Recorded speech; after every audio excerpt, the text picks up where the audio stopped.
Hi, so that was a commercial that I filmed for Cube, who is the sponsor for today's video. Cube is an original in-action figure for tabletop gamers. It is not confined by its physical shape, size, nor its color. It can be pretty much anything that you want it to be. Each cube is highly thematic and super unique. It can be the fuel for your spaceship to travel the stars, or it can be the vegetables to feed your family. If you're interested in any of the cubes and you also want to see a ton of the photos that I've taken for Cube as well, I'll leave a link for them down below. Now, as we continue this commercial breakdown series, each video is going to be different in that sometimes the shots themselves aren't too complex, but more so the planning or maybe the editing.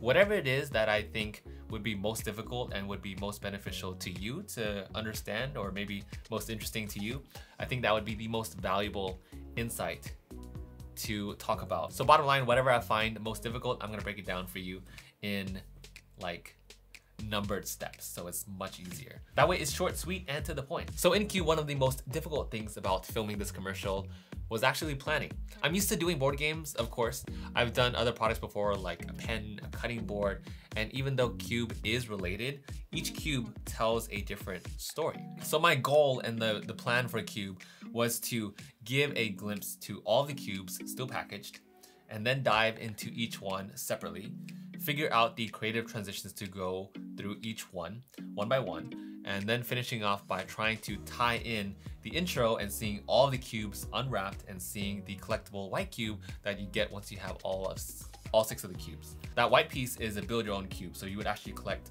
one piece per cube. So how many times did I say cube? So one big tip I have for you for planning these commercials, especially if it is a very niche product, you want to think about your buildup. So in the beginning, do you see how I kind of quickly teased all of the different colors of cube? And as the video progresses, viewers will see number 1, and then they'll see number 2 and number 3. A numbering system typically makes you want to finish the video till the very end. And numbers are also embedded in the cubes themselves, so that works out really nicely overall. The second thing I found most difficult was, how do I accent each theme? And one really big important thing that you should know is to understand balance. Like, let me explain. The cube has a bunch of pieces that go with the colored wooden block. If I were to add too many zombie-like items, like, I don't know, a post-apocalyptic bat with nails in it and a zombie head and more things like that, it would take away from the subject that you're highlighting, since those accent pieces are also a source of interest. Plus, if you have any tiny accent pieces like pirate coins for the blue cube and little treasure pieces, potential customers could kind of get that confused and think it's part of the product that they are buying. So see, it's not that easy, right? It looks simple, but it's far from easy.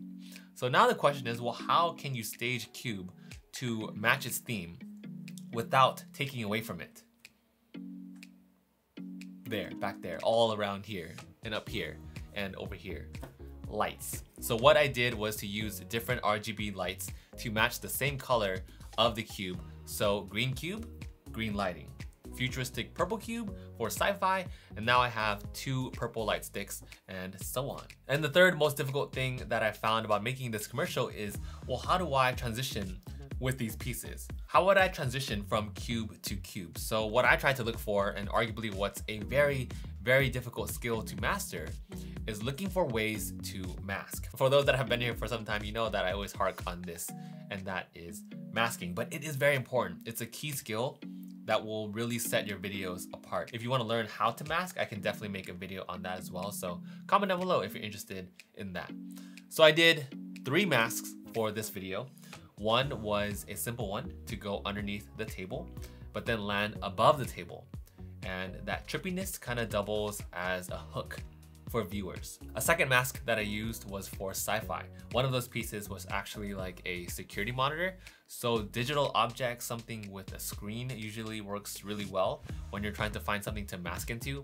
And the last one I wanted to point out is the pirate cannon. So that's one part of videography. It's a very hard skill to learn, and it's something that I'm still struggling with, but that is visualizing what you're going to do in the edit as you are filming. Because if you plan ahead and realize that, oh, I can use the cannon hole to act as a transition for the next cube, if you plan that in the filming process, it'll be much easier and the quality will be 10 times higher when you understand how to film it in that direction. So you make your life much easier as well in the edit. Okay, so short one today, but packed full of information, or at least if I were to go back in time and this information was like readily available for me, I wish I had it. Let me know down in the comments below, maybe if you want something adjusted, or if you want me to break down to something else, or if you want me to comment on whatever other else that you're interested in. Let me know, at least like retrospectively, if I were to have the information that I see laid out in this video, it would definitely help me film much easier